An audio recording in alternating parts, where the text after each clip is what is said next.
ये पार्टी का ये हाल हो गया है कि पार्टी का राज्यसभा का तबका एक तरफ चलता है और पार्टी का लोकसभा का तबका दूसरी तरफ चलता है। ऐसी डिवाइडेड पार्टी, ऐसी कंफ्यूज पार्टी न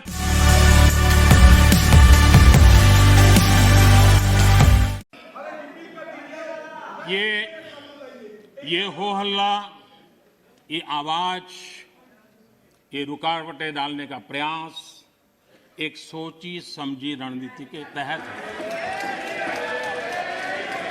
और सोची समझी रणनीति ये है कि जो झूठ फैलाया है, जो अफवाहें फैलाई हैं, उसका पर्दाफाश हो जाएगा, सत्य वहां पहुंच जाएगा तो उनका टिकना भारी हो जाएगा। और इसलिए हो हल्ला करते रहो, जैसा बाहर करते हैं वैसा अंदर भी करते रहो, यही खेल चलता रहा है। लेकिन इससे कभी भी आप लोगों का विश्वास नहीं जीत पाओगे, मान के चलो। माननीय अध्यक्ष जी, ऑर्डिनेंस के बाद और पार्लियामेंट में कानून बनने के बाद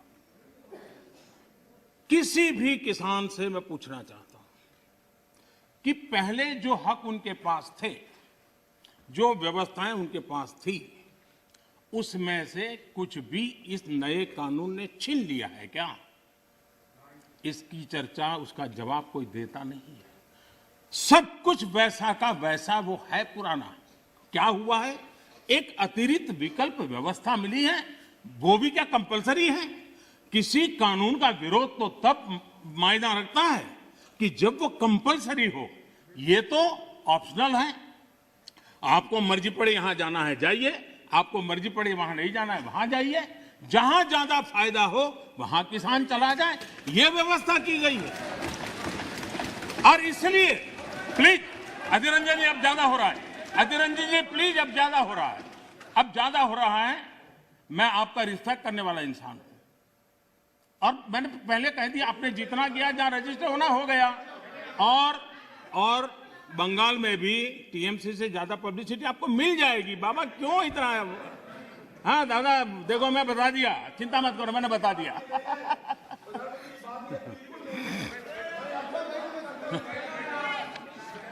अधीर रंजन जी प्लीज, अधीर रंजन जी, अच्छा नहीं लगता है। मैं इतना आदर करता हूं, आप आज ऐसा क्यों कर रहे हैं? आप ऐसा क्यों नहीं करते? अरे भाई, हद से ज्यादा क्यों कर रहे हैं आप? Please Adhir Ranjan ji, please. माननीय सदस्य दादा प्लीज। ये नए कानून अध्यक्ष जी किसी भी के लिए बंधन करता नहीं है। ऐसे कानून है, उनके लिए ऑप्शन है, और जहां ऑप्शन है वहां विरोध के लिए कोई कारण ही नहीं बनता है। हां, ऐसा कोई कानून जो ऐसे थोप दिया हो, उसके लिए विरोध का कारण बनता है। और इसलिए मैं कहता हूं लोगों को, और मैं देख रहा हूं आंदोलन का एक नया तरीका है। क्या तरीका है? आंदोलनकारी जो होते हैं वो ऐसे तरीके नहीं अपनाते। आंदोलन जीवी होते हैं वो ऐसे तरीके अपनाते हैं। और वो कहते हैं ऐसा हुआ तो ऐसा होगा, ऐसा होगा तो ऐसा होगा, ऐसा होगा तो ऐसा होगा। अरे भाई, जो कुछ हुआ ही नहीं, जो होना नहीं है, उसका भय पैदा कर करके, और पिछले कई सालों से लगातार सुप्रीम कोर्ट का एक जजमेंट आ जाए, कोई निर्णय नहीं हुआ है, और एकदम से तूफान खड़ा कर दिया जाए, आग लगा दी जाए देश में। ये जो तौर तरीके हैं, उन तौर तरीके जो भी लोकतंत्र में विश्वास करते हैं, जो भी अहिंसा में विश्वास करते हैं, उन सबके लिए चिंता का विषय होना चाहिए। ये सरकार की चिंता का नहीं, देश की चिंता का विषय होना चाहिए।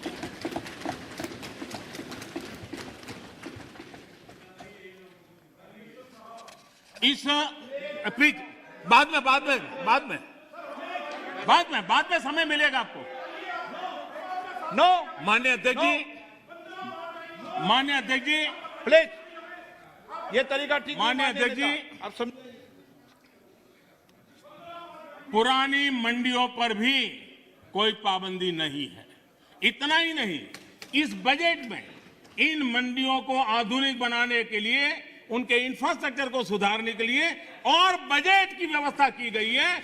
और उस बजट के माध्यम से माननीय अध्यक्ष जी, ये जो हमारे निर्णय हैं, प्लीज वो सर्वजन हिताय सर्वजन सुखाय की भावना के साथ लिए गए। आप माननीय नेता हैं, अध्यक्ष जी, आप ऐसा क्या करते हैं? आप सीनियर व्यक्ति हैं, प्लीज प्लीज बैठिए। माननीय अध्यक्ष जी, इस सदन के साथी भली भांति इस बात को समझते हैं, लेकिन कांग्रेस और कुछ दलों ने बड़े जोर शोर से बातें अपनी कही, लेकिन जिन बातों को लेकर के उनको कहना चाहिए कि भाई ये नहीं, ये अपेक्षा ये होती है कि उन्होंने इतना स्टडी करके आना है। इतना ही नहीं, जो लोग ये कहते हैं, हाँ, मैं हैरान हूं, पहली बार एक नया तर्क आया इस सदन में कि भाई हमने मांगा नहीं था तो दिया क्यों? हमने मांगा नहीं तो दिया क्यों? पहली बात है कि लेना न लेना आपकी मर्जी है, किसी ने किसी के गले मड़ा नहीं है, ऑप्शनल है, एक व्यवस्था है, और देश बहुत बड़ा है। हिंदुस्तान के कुछ कोनों में इसका लाभ होगा, हो सकता है किसी एक आध कोने में न भी हो, लेकिन ये कंपलसरी नहीं है। और इसलिए मांगा और दिए का मतलब नहीं होता है। लेकिन मैं फिर भी कहना चाहता हूं, इस देश में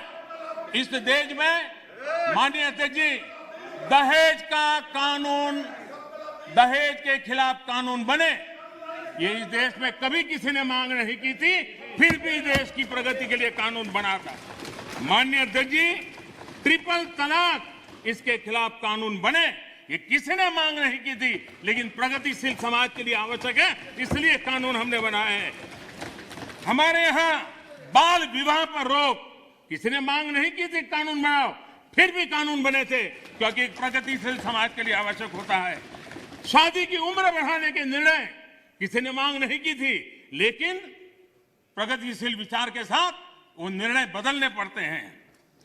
बेटियों को संपत्ति में अधिकार किसी ने मांग नहीं की थी, लेकिन एक प्रगतिशील समाज के लिए आवश्यक होता है, तब जाकर के कानून बनाया जाता है। शिक्षा को अधिकार देने की बात किसी ने मांग नहीं की थी, लेकिन समाज के लिए आवश्यक होता है, बदलाव के लिए आवश्यक होता है, तो कानून बनते हैं।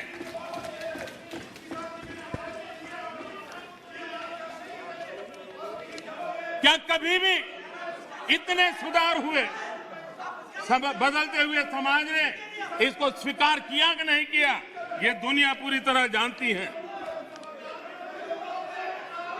माननीय अध्यक्ष जी, आप जानते हैं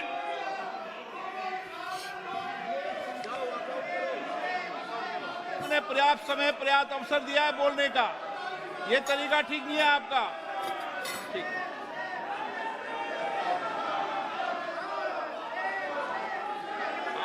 आप बोल दीजिए।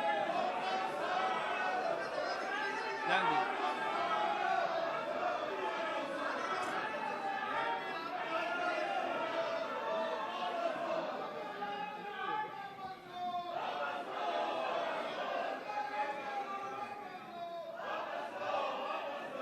माननीय अध्यक्ष जी,